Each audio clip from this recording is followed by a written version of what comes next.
Hi, ik ben Tom Nassing, beursbox.nl. Ik ga het hebben over de Verenigde Staten. We hebben een bewogen weekend achter de rug, zullen we maar zeggen. En het was het weekend waarop de parade van Trump eindelijk kwam. In zijn eerste presidentsperiode wilde hij heel graag een militaire parade.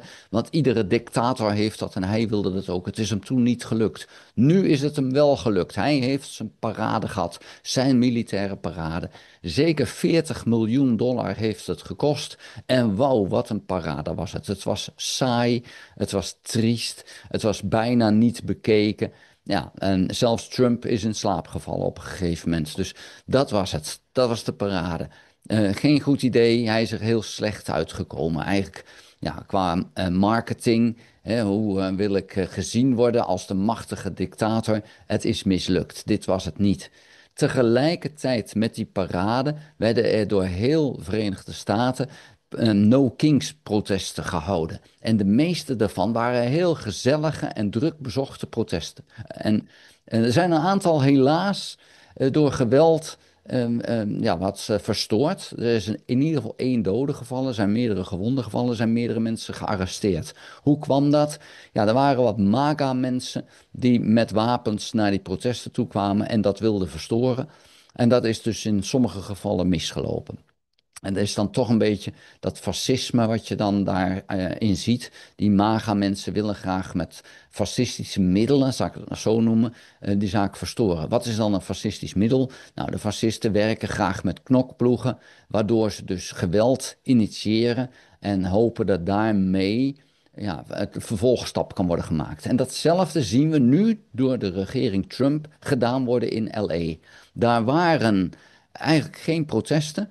Totdat ICE binnenkwam en daar invallen deed. Daarop zijn wat mensen gaan protesteren, vreedzaam gaan protesteren. Dat heeft ertoe geleid dat Trump heeft gezegd: ah, dan ga ik nu de nationale garde inzetten. Ja, dan krijg je dus fellere protesten. En dat was de aanleiding voor Trump om direct te zeggen: oh, dan ga ik de mariniers inzetten. Iets wat niet mag volgens de wet. Maar ja, nu is de vraag: wordt dan tegengehouden? Gaat er nu een rechter of de bevolking zeggen van ho, dit gaat te ver? Want als dit op deze manier nu al kan, zonder dat er een, een opstand is, dat je de mariniers al inzet, ja, dan wordt het wel heel makkelijk. Hè? Zodra er ergens een protest is, huppakee, het leger inzetten. En die soldaten, die kennen maar 1 standje. Dat is namelijk dodelijk geweld. Dus het is ook direct met vol geweld erin. Nou, we zien nu meerdere steden al wat protesten opkomen. We zien ook in LA echt gewoon een militaire inzet. Met helikopters, met tanks. Ja, tanks, dat zijn niet echt tanks, het zijn gevechtsvoertuigen. Worden nu acties ingezet om maar buitenlanders op te pakken. En ja, hoe ver kan je dit laten gaan voordat je een kristalnacht krijgt? Dit is helemaal de lijn zoals die ook door Hitler in, 2000, in de Tweede Wereldoorlog is gedaan. Dit is de manier waarop je een land overneemt. En nu is het moment voor de Verenigde Staten om te zeggen: nee, dit willen we niet. Maar dan heb je een aantal Republikeinse senatoren en congresleden nodig die zeggen van: hé, dit is niet waarvoor ik sta. En vooralsnog is dat niet het geval. Vooralsnog zijn ze allemaal keurig in lijn met de regering Trump en staan ze dit toe. En ook de rechters zijn al zover dat ze zeggen: ja, het mag niet, foei. Dus een rechter zegt het mag niet, maar een volgende rechter zegt al van: ja, maar we laten het toe zolang het beroep nog loopt. Nou, dat is ook zo'n zwaktebod waarvan je dan ook kan zeggen van: oké, in feite sta je het al toe. En nu is de vraag, waar gaat het dan naartoe? In Nazi-Duitsland gingen de rechters helemaal om. Die waren helemaal in lijn met Hitler. En nu zie je in de Verenigde Staten de rechters twijfelen. Je ziet nog, wat moeten we doen? Waar gaat het heen? Nou, en dan zijn die No Kings protesten zijn heel belangrijk. Daar hebben miljoenen mensen aan meegedaan door heel de Verenigde Staten. Dat geeft iets aan. Dat geeft dus ook de rechters aan van: hey, die MAGA-movement, die is niet de enige. Er zijn ook nog tegengeluiden. Nou, en dan hopen we, moeten we maar hopen, dat dan die rechters uiteindelijk zeggen: oké, we gaan toch kijken naar wat is de wet. Want als de wet wordt gevolgd, dan moet Trump inbinden. Op een heleboel fronten. waaronder met ICE, maar ook met zijn militaire inzet. Maar vooralsnog heeft hij alle ruimte en dat is slecht nieuws. Dat is heel slecht nieuws. De Verenigde Staten glijdt heel snel af naar een dictatuur. En een van de mensen die ik volg, een collega, Jack Bro, die heeft over Oekraïne heel veel video's gemaakt. Maar die maakt nu ook over zijn eigen land al video's. Omdat hij ziet dat het afglijdt naar een fascistische staat. En hij kwam met een video over Las Vegas, waar gewoon een winkelstraat, niets aan de hand, een hele groep politieagenten in riot gear komen die straat in. En zodra je ook maar naar ze keek, werd je al opgepakt. Er was daar geen protest, maar op die manier ga je dus zoiets creëren. Dan ga je dus zo'n protest eigenlijk opzetten door als politie daar te gaan optreden op een schandelijke manier, waarna er protesten ontstaan. En dan kan je zeggen, zie je wel dat we nodig waren? En dat is nu gaande in heel veel steden. En met name in steden die door democratische politici geleid worden.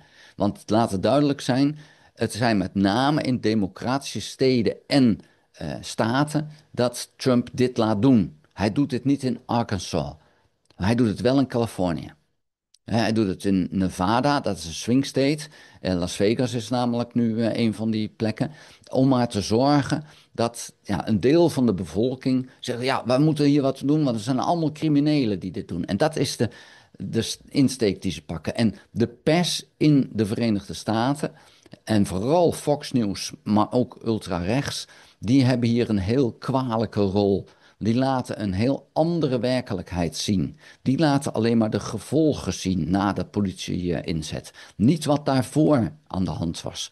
Dus als je alleen maar Fox News kijkt, en dat doen met name mensen in de rode Republikeinse staten, dan zie je een heel andere werkelijkheid. Dan zie je dat LA in brand staat. Terwijl dat totaal niet het geval is, want die protesten in LA zijn bij wijze van spreken maar op één kruispunt.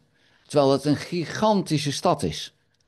Maar ja, dan is er op één plek die onrust. Daar concentreert het zich. De rest van de stad heeft er helemaal geen idee van dat dat gaande is. En niemand heeft dat in zijn dagelijks leven daardoor. Maar die ene plek, daar gebeurt het. En dat is wat Fox News de hele dag laat zien. Keer op keer, verschillende camerapunten en dan is het net alsof de hele stad in de fik staat. Ja, en als jij dus maar zo stom bent om alleen maar Fox News te kijken, ja, dan denk je dus dat er inderdaad een oorlogssituatie in Californië is. En laat het dan helemaal Californië maar zijn. Ja, terwijl het op één kruispunt in één stad is. Maar heel Californië is dan corrupt en in opstand. En dat is wat Trump de bevolking wil doen geloven, waardoor hij dus het leger kan inzetten en mensen daar niet tegen protesteren. Dit gaat steeds slechter en steeds verder. En ja, dan loopt het mogelijk slecht af met de Verenigde Staten als dit niet nu tot een einde gaat komen. En dat nu, ja, dat is rekbaar. Dat kan vandaag zijn, dat kan volgende week zijn. Het kan ook zijn tot dat beroep eindelijk er komt. Maar dat kan nog maanden duren. Dat moet je niet denken. Daar moet je niet aan denken, hè, dat dat maanden gaat duren. Ja, als Trump dit iedere keer doorgaat en iedere week iets nieuws, hè, ja, dan is het al te laat. Dan hoef je het niet meer te doen. Dus die rechters hebben hier ook een hele kwalijke rol door dit maar te rekken en door het maar toe te staan. Ik kan daar wakker van liggen, van het feit dat dit zo snel verkeerd kan gaan en dat een bevolking zich zo makkelijk eigenlijk laat foppen door naar bijvoorbeeld Fox News te kijken en dus de rest niet te zien. En helaas is het zo dat we dat ook in Europa zien. Een deel van de bevolking is al helemaal om en ziet alleen nog maar die slechte dingen van wat er in de democratie misgaat. En zeggen, ja, dan moeten we naar een andere vorm. Nou, we hebben het nog nooit zo goed gehad in dit land. En ondanks dat kan je nog steeds klagen over het feit van, ja, maar het zou eigenlijk beter kunnen. Ja, dat is zo. Doe er dan wat aan. Wat doe jij eraan om het dan beter te laten worden? Want je kan wel zeggen, ja, maar ze moeten dat, ze moeten dat. Nee, jij moet dan ook wat doen om het beter te laten worden. En dat is zo makkelijk voor velen. Van ja, maar ze doen toch maar wat ze willen. Nou, dan hebben wij hier in het dorp waar ik woon, hebben we dat ook gehad. En de politici probeerden het inderdaad op een schandelijke manier. En dat was dan in dit geval het AZC, waarbij ze gewoon hebben aangegeven, het komt er. Het is al besloten. Nou, daar heeft de bevolking van gezegd van, ho, wacht even, maar zo doen wij geen zaken. We hebben afspraken waarop we zaken regelen en dan zullen we nog wel eens zien. Nou, dan is dus die strijd gaande en een deel van de bevolking zegt dan van, ja, daar kan je toch niks meer aan veranderen. En een deel van de bevolking zegt van, nee, wij hebben afspraken hoe we met elkaar omgaan. Zo doen we dat niet. Wij gaan die strijd aan met de gemeente. Nou, en dan zie je dat daar best wat mogelijk is, maar dat je wat moet doen. Je moet niet stil gaan zitten, want dan pakken die politici hun macht en meer dan dat. Want als je ze een vinger geeft, grijpen ze je arm. En dan moet je dus bovenop staan. En de pers heeft daar een heel belangrijke rol in om dat te doen. En dat vind ik dat Fox News daar zo kwalijk in is. En die rechtse zenders in de Verenigde Staten. Dat het zo kwalijk is dat die helemaal meegaan met het regime. Dan is dat geen pers. Maar ja, als mensen dat toch wel zo zien. Kijk, Fox News heeft in een rechtszaak aangegeven dat ze geen nieuws zijn. Zij creëren hun eigen nieuws. Het is niet wat er gebeurt. Nee, dat is een creatie van wat ze zelf hebben gemaakt. En ze heten dan Fox News, maar het is geen nieuwszender. Het is een fantasiezender die zich voordoet als nieuwszender. En dat geven ze zelf toe in rechtszaken. Alleen niet op televisie. En in de Verenigde Staten is de helft van de bevolking is ervan overtuigd dat het een nieuwszender is, waaronder de president. Want die hebben die rechtszaak nooit meegekregen. Ja, en dat maakt het dan zo gevaarlijk. En ja, dat is in Nederland nog niet zo extreem, maar ook hier hebben we al zenders en journalisten die al helemaal meegaan. En die manipulatie van de bevolking dus al helemaal meespelen. En een van de rollen die ze daarbij spelen is, en dat kan je het herkennen, dat is van die donkere muziek eronder. Dat er dan iemand iets zegt, zoals ik hier nu zeg, maar dan een hele donkere stem en een donkere muziek, een beat erachter die heel bedreigend is. Dan is een boodschap die je brengt, komt veel harder aan.